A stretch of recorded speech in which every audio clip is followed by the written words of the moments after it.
So we've seen these kinds of concepts like adjacencies, the move to downstream innovation,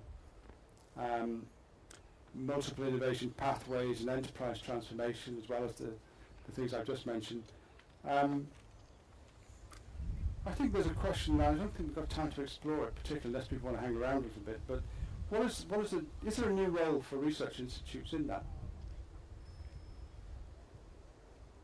Are research institutes adopting and adapting anyway? Do we have anyone here from research institutes? Is another question. Why? I have to understand why the question. Because you don't think we are. Sorry? Because you don't think we are. Is that why the question? So the question is, why am I asking the question? Because I don't think you guys are adapting anyway. So it's a red herring as a question. I don't know whether you're adapting or not. I think you see adaptation on the margins, like in the UK university system. Glasgow is doing something London and Bristol are, sort of. But I don't know that there's whole scale. I can give you a short version of research or institutes. The way institutes in Sweden really work is what we drive is very much innovation, and innovation for us is getting knowledge to the market, really. Making value out of the knowledge, out of the competence that we build. Therefore, institutes in Sweden work very closely with the customers, with companies, not only large ones, but small and medium-sized enterprises. Those are our main the customer base. And that's where mainly our revenue comes from the customers, and then we get support from the state in order to continuously building cutting-edge competencies, and we get support for that. Now, another unique things for the institutes in Sweden are really that we have services and we have research, and we have a really healthy balance between the services and research. My institute is about 30% services and about 70% research.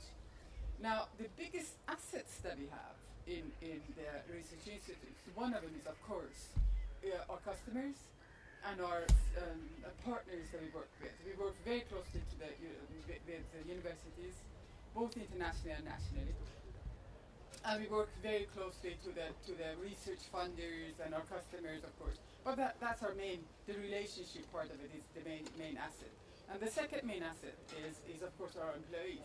But we have a third asset that's very unique for the research institute, and it is our lab environments. We have really upgraded and big lab environments to really get the knowledge that's going to get out there and make sure that it is knowledge that's going to add value. And those lab environments are used both for services, and it is used both for research. And because of that, when I look at innovation and are we out there and do we think about that? Of course we do. So in the case of an institute like yours, how are you connected around the world to researchers that could be providing solutions which your teams might not? I can give you an example on that. Mm-hmm. One of my biggest international part of our organization is fire technology. Is what, sorry? Fire technology. Fire technology in Sweden is globally known. We have really big lab environments. It's the most modern one in Europe, and we work collaborate very closely to US, and now with Korea, and in some ways in China, in order to grow internationally and collaborate internationally.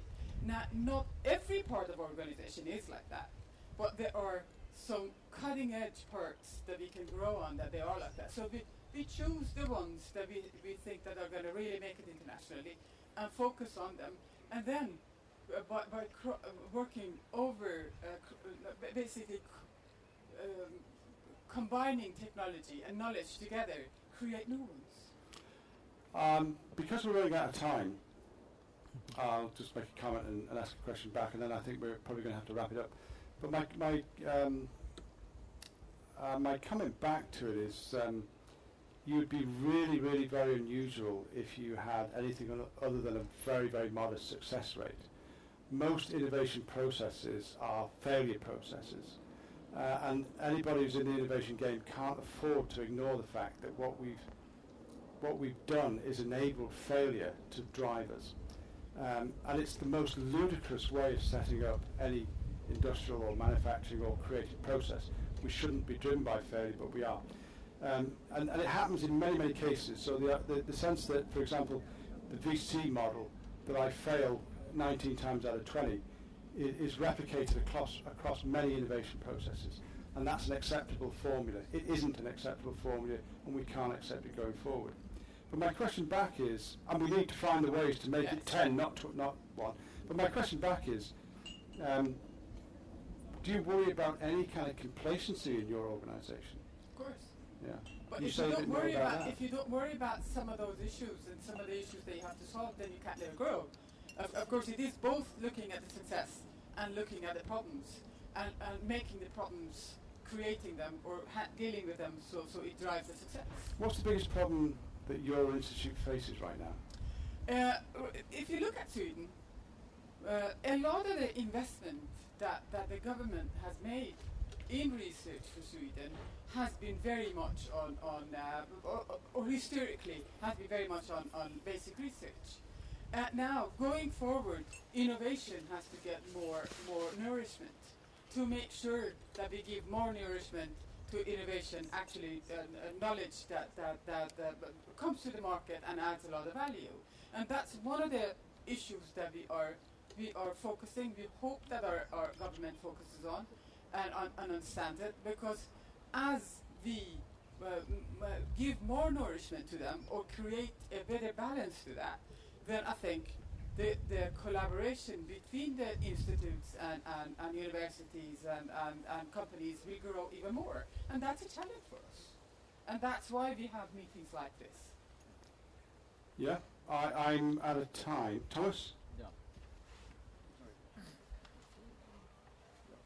I was introduced as a serial entrepreneur, and some of my companies have actually been paying customers to some of the institutes.